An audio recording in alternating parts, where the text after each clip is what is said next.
আজ বুধবার 15 জানুয়ারি 2025 পহেলা মাঘ 1431 বঙ্গাব্দ। আজকের সংবাদের সারসংক্ষেপ থেকে জানিয়ে দিচ্ছি দেশের ও বিশ্বের সর্বশেষ সংবাদ। ঢাকা বিশ্ববিদ্যালয় কেন্দ্রীয় ছাত্র সংসদ নির্বাচন নিয়ে আলোচনা, তথ্যসূত্র প্রথম আলো। আওয়ামী লীগ সরকারের পতনের পর ডাকসু ও হোল সংসদ নির্বাচন নিয়ে নতুন আলোচনা শুরু হয়েছে। সব ছাত্র সংগঠন নির্বাচনের দাবি তুললেও ছাত্রদল সহ কয়েকটি সংগঠন গণতন্ত্র সংস্কারের দাবি জানিয়েছে। অরফানেজ ট্রাস্ট দুর্নীতির মামলায় খালেদা, তারেক রহমান সহ সব আসামির খালাস, তথ্যসূত্র বাংলাদেশ প্রতিদিন।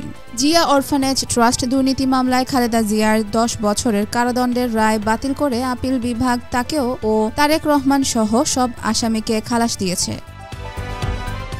রেস্তোরাঁর ডিজিটাল সাইনবোর্ডে ভেসে উঠল ছাত্রলীগ আবার ভয়ঙ্কর রূপে ফিরবে, তথ্যসূত্র দৈনিক ইত্তেফাক। কক্সবাজারের উখিয়া একটি রেস্তোরাঁর ডিজিটাল সাইনবোর্ডের ডিসপ্লেতে এবার ভেসে উঠল বাংলাদেশ ছাত্রলীগ আবার ভয়ঙ্কর রূপে ফিরবে, জয় বাংলা জয় বঙ্গবন্ধু লেখা। পদত্যাগ করলেন টিউলিপ, তথ্যসূত্র কালের কণ্ঠ। যুক্তরাজ্যের সিটি মিনিস্টার টিউলিপ সিদ্দিক পদত্যাগ করেছেন। ব্রিটিশ সংবাদ মাধ্যম দ্য গার্ডিয়ান মঙ্গলবার তার পদত্যাগের বিষয়টি জানিয়েছে। ছাগলকাণ্ডে আলোচিত মতিউর ও তার স্ত্রী গ্রেফতার, তথ্যসূত্র সমকাল। ছাগলকাণ্ডে আলোচিত জাতীয় রাজস্ব বোর্ডের সাবেক সদস্য মতিউর রহমান ও তার স্ত্রী সাবেক উপজেলা চেয়ারম্যান লায়লা কানিজকে গ্রেফতার করা হয়েছে। মঙ্গলবার দিবাগত রাতে রাজধানীর বসুন্ধরা এলাকা থেকে তাদের গ্রেফতার করে ডিবি পুলিশ। গাজায় ইসরায়েলি বর্বরতায় 63 ফিলিস্তিনি নিহত, তথ্যসূত্র যুগান্তর। ফিলিস্তিনের অবরুদ্ধ গাজা উপত্যকায় ইসরায়েলি বর্বরতায় গত 24 ঘণ্টায় অন্তত 63 ফিলিস্তিনি নিহত হয়েছেন। এছাড়াও আহত হয়েছেন আরও 281 জন।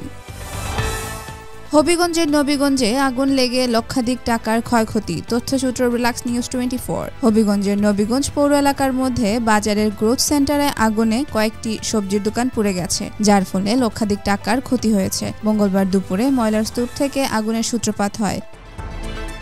শেষটা সুখের হলো না সাকিবের, তথ্যসূত্র দৈনিক জনকণ্ঠ। একদিন আগেই অ্যাকশন পরীক্ষায় সাকিব দ্বিতীয়বার ফেল করায় নির্বাচকদের জন্য অবশ্য কাজটা সহজই হয়ে গেছে। শাবনূরের পোশাক নিয়ে আলোচনা, তথ্যসূত্র দৈনিক ইনকালাব। অস্ট্রেলিয়া প্রবাসী চিত্রনায়িকা শাবনূর ফেসবুকে বেশ সক্রিয়। সম্প্রতি সাদা সবুজ সালোয়ার কামিজের ছবি দিয়ে ক্যাপশনে লেখেন, নতুন বাস্তবতাকে আলিঙ্গন করে সামনে এগিয়ে যাওয়া। তবে তার পোশাক বাছাই নিয়ে ভক্তদের মধ্যে মিশ্র প্রতিক্রিয়া দেখা গেছে। তেঁতুলিয়া শৈত্যপ্রবাহ, তাপমাত্রা 9.5 ডিগ্রি, তথ্যসূত্র মানবকণ্ঠ। কয়েকদিন তাপমাত্রা কিছুটা বাড়লেও শৈত্যপ্রবাহ আরও তাপমাত্রা কমেছে উত্তরের জেলা পঞ্চগড়ে। তীব্র শীতের কারণে স্থানীয় বাসিন্দাদের জনজীবনে কিছুটা অস্বস্তি লক্ষ্য করা গেছে। বুধবার সকাল 6টায় তেঁতুলিয়ায় দেশের সর্বনিম্ন তাপমাত্রা রেকর্ড করা হয়েছে 9.5 ডিগ্রি সেলসিয়াস। আজকের সারসংক্ষেপ এখানেই শেষ করছি। আপনারা সবাই সুরক্ষিত থাকুন এবং রিল্যাক্স নিউজ 24 এর সাথেই থাকুন।